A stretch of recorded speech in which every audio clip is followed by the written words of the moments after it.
Hi guys, സുഖല്ലേ എല്ലാവർക്കും? സുഹൃത്തുക്കളില്ലാത്ത ആരും തന്നെ ഉണ്ടാവില്ല അല്ലേ? ആത്മാർത്ഥ സൗഹൃദങ്ങൾ എന്നും വലിയ സമ്പത്താണ് എന്ന് ഞാൻ കേട്ടിട്ടുണ്ട്. ആ കാര്യത്തിൽ ഞാൻ ബ്ലെസ്ഡ് ആണ് കേട്ടോ. ഇന്ന് ഞാൻ ഷെയർ ചെയ്യാൻ പോണത് എൻ്റെ കുറച്ച് ആത്മാർത്ഥ സുഹൃത്തുക്കളെ പറ്റിയാണ്. എൻ്റെ കോളേജ് കാലഘട്ടത്തിൽ ജീവിതത്തിലേക്ക് കടന്നു വന്ന് ആ കാലഘട്ടം വർണ്ണശബലമാക്കി മാറ്റിയ കുറച്ച് പേരെ പറ്റി. അവരില്ലാത്തൊരു ക്യാമ്പസ് ലൈഫ് എനിക്കൊരിക്കലും ഇമാജിൻ ചെയ്യാനേ പറ്റില്ല. അന്ന് ക്ലാസ്സും ബങ്ക് ചെയ്ത് കോളേജ് ക്യാൻറ്റീനിലും ആ ഹോസ്റ്റൽ മുറികളിലും ഇരുന്ന് നമ്മൾ നെയ്തു കൂട്ടിയ സ്വപ്നങ്ങൾ ഒരുപാടായിരുന്നു കേട്ടോ. അന്ന് കോളേജൊക്കെ കഴിഞ്ഞ് വർഷങ്ങൾക്ക് ശേഷം വീണ്ടും ഒരുമിച്ച് കൂടുന്നതൊക്കെ പറഞ്ഞ് വീമ്പിളക്കുമ്പോൾ പക്ഷെ എല്ലാവരിലും വരെ എന്തോ ഒരു നിരാശയും ഉത്കണ്ഠയും ഒക്കെ ഉണ്ടായിരുന്നു. ഇതൊക്കെ വല്ലതും നടക്കുമോ എന്നുള്ളത് പോലെ.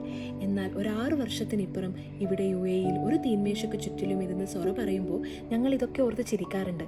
കൂടെ അന്ന് നമ്മൾ കണ്ട സ്വപ്നങ്ങളൊക്കെ യാഥാർത്ഥ്യമായതിൽ പടച്ചോനോട് സ്തുതി പറയാറുമുണ്ട്.